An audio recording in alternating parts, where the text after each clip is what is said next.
জানা sir YouTube চ্যানেলে তোমাদের সকলকে স্বাগত জানাই।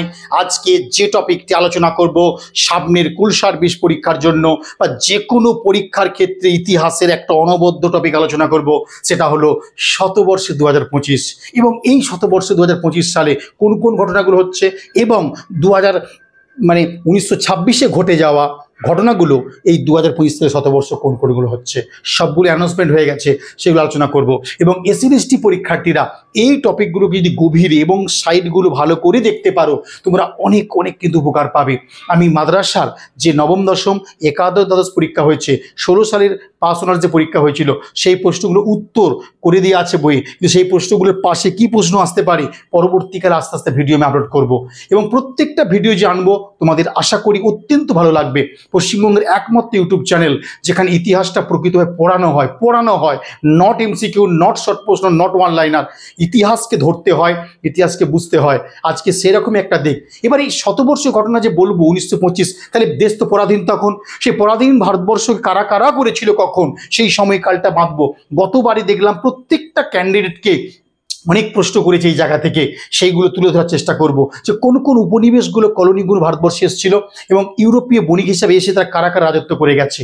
মনে রাখবে হুগলি নদীর পশ্চিম পার, আবার বলবো হুগলি নদীর পশ্চিম পারকে বলা হচ্ছে মিনি ইউরোপ বা পেরিফেরিয়াল হেরিটেজ। আরেকবার বলবো পেরিফেরিয়াল হেরিটেজ বা মিনি ইউরোপ। কেন না, হুগলি নদীর পশ্চিম পারে একেবারে আমরা দেখছি রিজরাতে আমাদের গ্রিকরা ছিল, ভদ্রেশ্বরে প্রাসিয়ানরা ছিল, শ্রীরামপুরে যেটা তখন নাম ছিল ফেডারিক নগর, দিনেমাররা ছিল, চন্দননগরে সেখানে ফরাসিরা ছিল, আমরা দেখছি ওলন্দাজরা ছিল, আমাদের চুচুড়া শহর অঞ্চলে ব্যান্ডেল ইংরেজরা ছিল। এই যে ইউরোপের সমস্ত বণিকরা সেখানে আধিপত্য করেছিল বলে পশ্চিম পাড়ে দেখছি আমরা তাদের সংস্কৃতি, তাদের কৃষ্টি এখনও কিন্তু লুকিয়ে রয়েছে। এই নিয়ে খড়গপুর বিশ্ববিদ্যালয় এবং খড়গপুর আইআইটি এবং ইংল্যান্ডের রিভারপুল বিশ্ববিদ্যালয় যৌথভাবে একটা গবেষণা করছে, যার নাম দিয়েছে হুগলি নদী পশ্চিম পার্কে মিনি ইউরোপ বা পেরিফেরিয়াল হেরিটেজ। এই যে পেরিফেরিয়াল হেরিটেজ বা মিনি ইউরোপ, যদি আপনি আপগ্রেডেশন না থাকেন আপনাকে শেষ হয়ে যেতে হবে।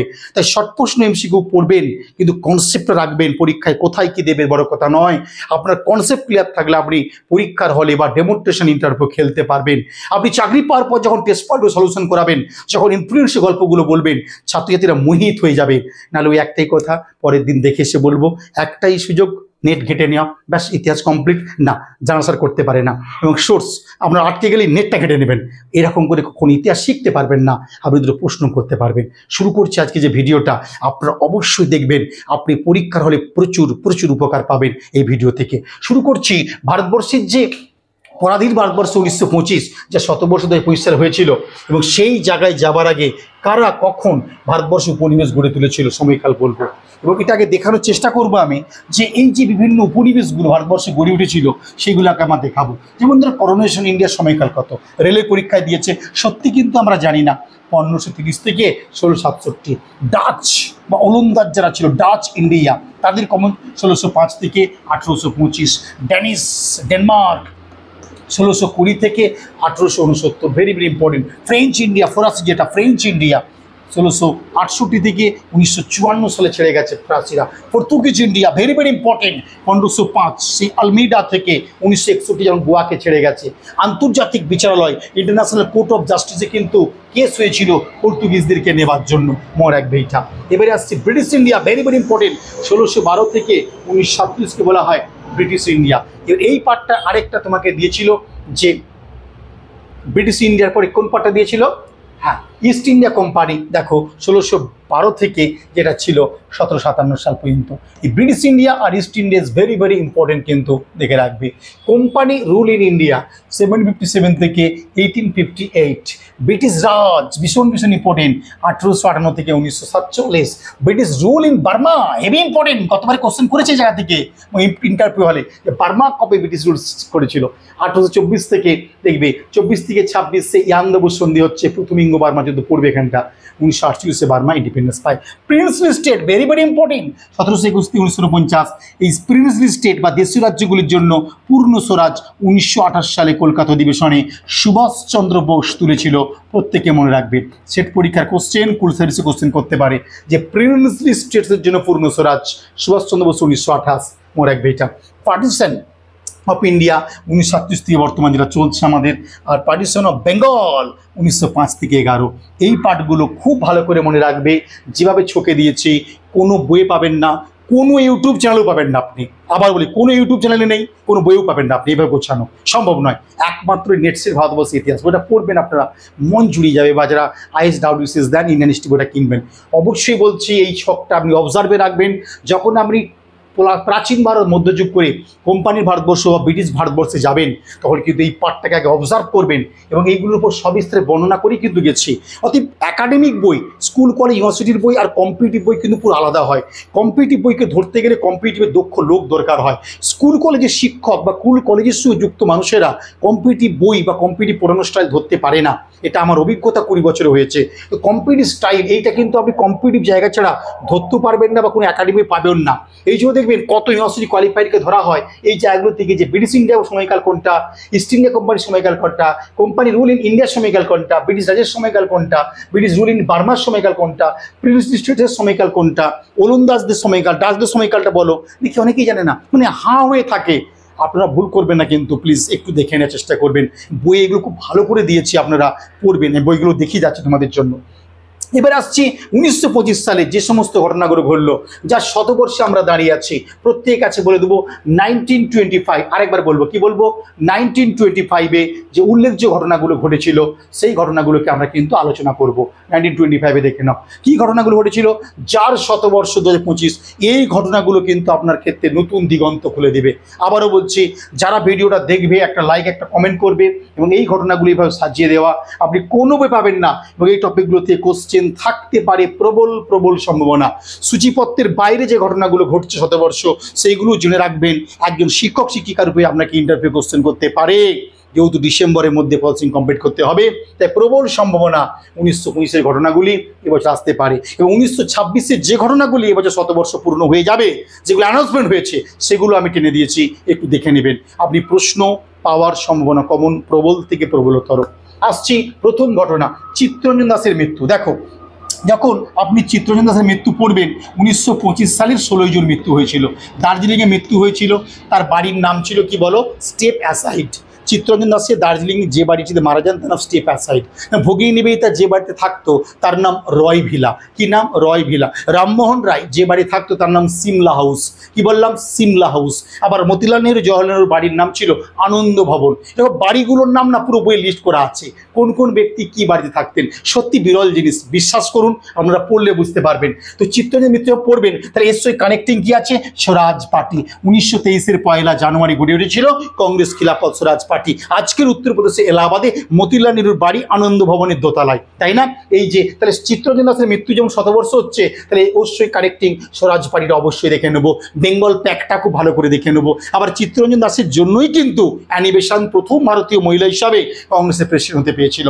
কংগ্রেসের প্রেসিডেন্ট মহিলা কেউ মেনে নিতে পারেনি, একমাত্র ছিলেন চিত্তরঞ্জন দাস, যে না, যোগ্যতা থাকলে মহিলারা হবে। তাই অ্যানি বেসান্তকে সভাপতি করার জন্য প্রথম যে মানুষটা এগিয়ে গেলেন তার নাম সিআর দাস, চিত্তরঞ্জন দাস। এই যে লিঙ্কগুলোকে ধরে ধরে পড়বেন। সুরেন্দ্রনাথ বন্দ্যোপাধ্যায়ের মৃত্যু 1925-এ, ভালো করে দেখবেন। তাহলে সুরেন্দ্র বন্দ্যোপাধ্যায় যখন পড়বো আমি, তাহলে তিনি প্রথম যে হিন্দু মেট্রোপলিটন ইনস্টিটিউশন, যেটা বিদ্যাসাগর স্কুল এবং কলেজ, ওর প্রথম ইংরেজি অধ্যাপক হয়েছিল আমরা দেখব।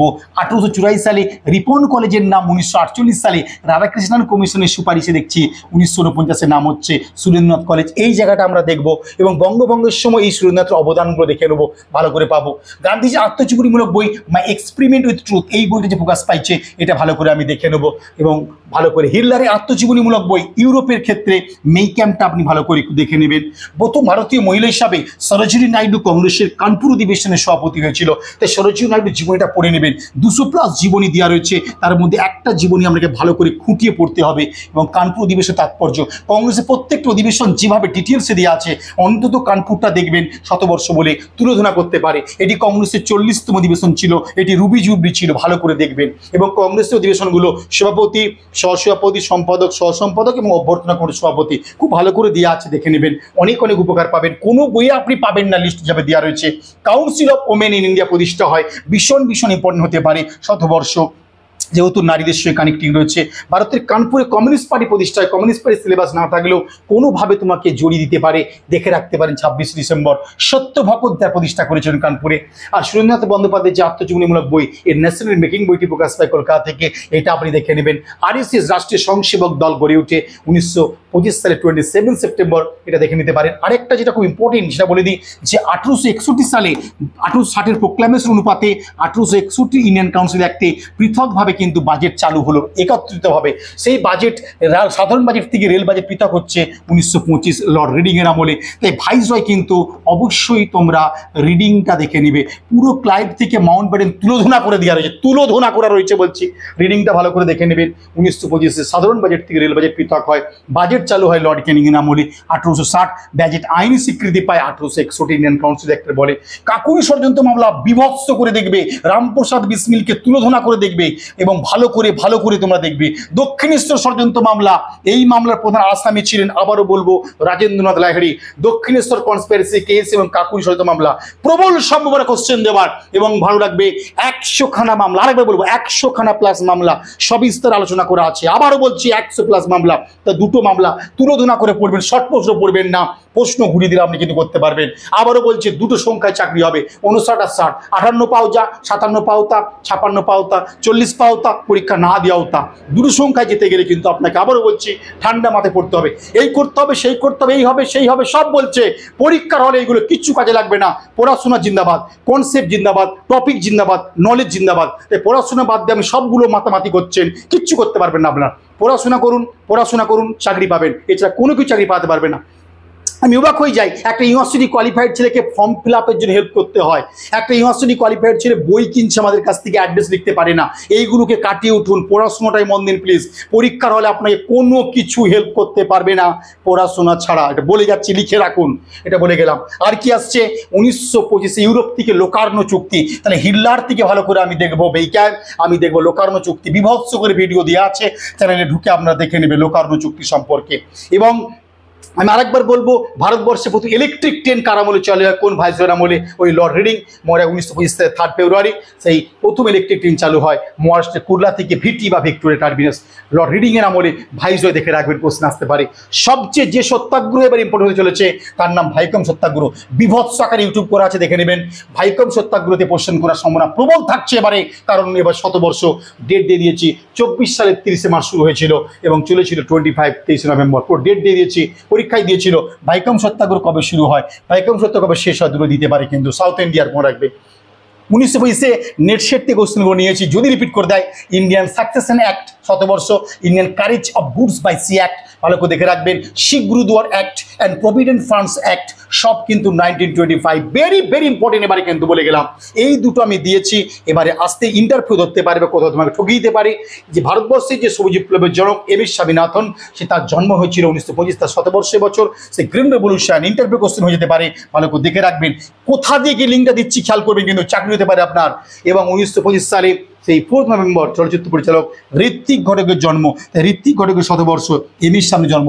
এটা পরীক্ষায় দেবে না, কিন্তু জেনে রাখবেন, ইন্টারভিউ দিতে গেছেন। বলুন তো কোন চলচ্চিত্র পরিচালকের শতবর্ষ হচ্ছে বছর, সেই গ্রিন রেভলিউশনের জন্য কাকে বলা হয়, তার জন্মসালটা একটু জেনে ভালো করে দেখে রাখবেন, উপকার পেতে পারেন। এবার যেগুলো 1926 সালে ঘটেছে, কিন্তু 2025 সালে একসঙ্গেই শতবর্ষ পালন হচ্ছে, তার মধ্যে অন্যতম পথের দাবি, ভীষণ ইম্পর্টেন্ট, 26 সালে প্রকাশ পেয়েছিল। তাই শরৎচন্দ্র চট্টোপাধ্যায় বিখ্যাত বই পথের দাবি কার লেখা পেয়ে গেলাম, কয় প্রকাশ পায়, শতবর্ষ হচ্ছে 2025 ঘোষণা হয়ে গেছে। তো সবার কাছে আবেদন, আপনারা এই গ্রন্থটা দেখে রাখবেন। এবং 1928 সালে কংগ্রেসের যে যুব কংগ্রেস তৈরি হয়, সেই যুব কংগ্রেসের কলকাতা জেলার সভাপতি হয়েছিলেন সুভাষচন্দ্র বসু, হাওড়া জেলার সভাপতি হন শরৎ চট্টোপাধ্যায়। তৎকালীন কোশ্চেন আসতে পারে কিন্তু একবারে।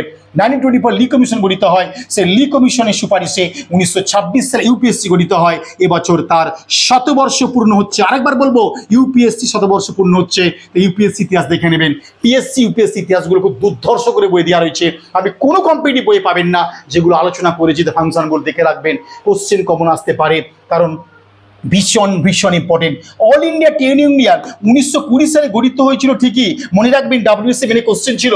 মাদ্রাজ হাইকোর্ট থেকে 1926 এরা রেজিস্টার্ড হয়। আবারও বলবো, all India trade union congress বা all India trade union congress বা AITUC 1920 সালে 30 অক্টোবর এস্টাবলিশড হয় বোম্বাইয়ের এম্পায়ার থিয়েটার হলে। কিন্তু 1926 সালে এটি মাদ্রাজ হাইকোর্ট থেকে কি হয়েছিল, রেজিস্টার্ড হয়েছিল। তার শতবর্ষ কিন্তু এই বছর ভীষণ ভীষণ ইম্পর্টেন্ট। 1926 সাল গান্ধীজি মৌনের বছর বলেছিল, ব্যাখ্যাগুলো বই দেওয়া রয়েছে, পড়বেন আপনি। তারকেশ্বর সত্যাগ্রহ লাস্ট ইয়ার সেটের কোশ্চেন ছিল, তার শতবর্ষ হচ্ছে বছর। তারকেশ্বর সত্যাগ্রহ মনে রাখবে, সত্যাগ্রহের উপরে একটা ভিডিও আছে, দেখবেন প্রত্যেক সত্যাগ্রহকে পাতার পর পাতা আলোচনা করেছি সত্যাগ্রহ কি ছিল। শুধু অল্পতে সন্তুষ্ট কিন্তু হবেন না, দেখে রাখবেন ভগৎ সিং নওজোয়ান ভারত সভা প্রতিষ্ঠা করেছিল 1926 এর মার্চে। সেই নওজোয়ান ভারত সভা শতবর্ষ হচ্ছে বছর। এবং 1926 2 জানুয়ারি শোভাবাজার বোমার মামলা। তো এবছর কিন্তু দক্ষিণেশ্বর মামলা, কাকুরি মামলা এবং শোভাবাজার বোমার মামলা শতবর্ষ হচ্ছে। এবং all India trade union Congress যেটা বলে এসেছি 26 সালে মাদ্রাজ হাইকোর্ট থেকে রেজিস্টার হয়েছিল, সেটা অবশ্যই দেখে নেবেন। প্রত্যেক কাছে আবেদন, যে বিষয়গুলি আপনি আজকে জানলেন বা দেখলেন বা ভাবিয়ে দিলাম, আপনি পড়লে অপরিত্রিকণকে গিয়ে থাকবেন। এই বইটা প্লিজ কিনুন, বুঝতে পেরে যাবেন যে কী আছে বইটার ভিতরে, জাদুগুলো আপনি পড়ুন ভালো করে। আমি দেখিয়ে দিয়ে যাচ্ছি বইটা অরিজিনালটা। এই বইটা, বই মানে ভালো জিনিস, বই খারাপ বলার অধিকার কারণেই। আপনি বইটা পড়ুন, বুঝবেন যে কী আছে ভেতরে, কী লেভেলের প্রশ্নগুলো দেওয়া রয়েছে, সহজ থেকে মধ্যম স্ট্যান্ডার্ড। এবং গাম্ভীর প্রশ্ন 8000, প্র্যাকটিস করার মতো 12,000 প্লাস, এবং ওয়ান লাইনার MCQ যে 20,000 ছুঁয়ে দিয়েছে। আপনি কিন্তু বইটা পড়বেন, বিকল্প নেই, বারবার বলে গেলাম। আর ইউরোপ ইতিহাসের পুরোপুরি একবারে 1790 থেকে 1940 পর্যন্ত আলোচনা করে এবং বিভৎস ইনফরমেশান দেওয়া রয়েছে। তার সঙ্গে প্রত্যেকটা অধ্যায় ধরে MCQ ব্যাখ্যা সহকারে করা আছে। এটি ভালো করে আপনি দেখুন, বেশি দাম নয়, 250 টাকা দাম করেছি আমরা। বইটা কিনলে বুঝতে পারবেন। উপরের বইটা যেটা বলেছিলাম 990 টাকা দাম, 565 টাকা পৌঁছে দিচ্ছি, 565। এই বইটা আপনি প্রত্যেকের বাড়িতে রেখে দিন। কি পরিমাণ রিসার্চ করে লেখা রয়েছে বইটা আপনি পড়লে বুঝতে পারবেন। কিন্তু ওই যে বললাম, কম্পিটিটিভ বই কিন্তু বুঝতে হবে। এই বইটা দীর্ঘদিনের তোমাদের কাছে প্রিয় বই, অবশ্যই বইটা কিন্তু কিনবে। এই বই গুরুত্ব বুঝতে হবে, কিন্তু কম্পিটিটিভ এক্সপার্ট ছাড়া এই বইয়ের গুরুত্ব কিন্তু বুঝতে পারবে না। কম্পিটিটিভ মানসিকতা নিয়ে পড়াশোনা করুন, স্কুল কলেজের মতো স্কুল কলেজের বইগুলো পাশাপাশি আপনি প্যারালালি এই বইগুলোকে পাশে ফেলুন। তাহলে ইনফরমেশানগুলো বুঝতে পারবেন যে আপনি কত পিছিয়ে আছেন। কম্পিটিটিভ পরীক্ষায় 2% ক্যান্ডিডেট কিন্তু জেনুইন। সেই জেনুইন ক্যান্ডিডেট তারিখে আসতে গেলে আপনাকে জানতেই হবে। তোমাদের জন্য জানা স্যার শনিবার রোববার কলেজ স্ট্রিম অনলাইনে 7 দিনই কিন্তু ক্লাস চলছে, প্রত্যেকে যোগাযোগ করতে পারেন। পশ্চিমবঙ্গের স্যারা যদি নোটস পেতে চান, নোটস মানে বুঝে যাবেন যে কী নোটস স্যার দিতে পারেন, মক টেস্ট এবং স্টাডি মেটেরিয়ালগুলোর জন্য আসতে পারেন। এই নাম্বারে হোয়াটসঅ্যাপ করে নাম্বার দিয়ে দিলাম। আজকে এই পর্যন্ত রইল, দেখা হচ্ছে নেক্সট ভিডিওতে। বাই।